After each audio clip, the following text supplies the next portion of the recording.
Open border. I believe our borders should be open. But if that is not politically acceptable for now, Europe should at least open up a legal route for people from developing countries to come work here. Over time, hopefully, we can move to a position where borders are completely open.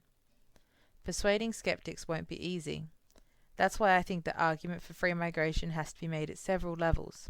A principled case, it increases freedom and reduces injustice. A humanitarian case, it helps people much poorer than ourselves. An economic case, it makes us richer. And a pragmatic case, it is inevitable.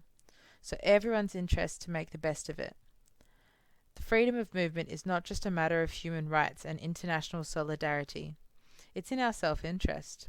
Opening our borders may seem unrealistic, but so too once did abolishing slavery or giving women the vote. Campaigning for people's right to move freely is a noble cause for our time.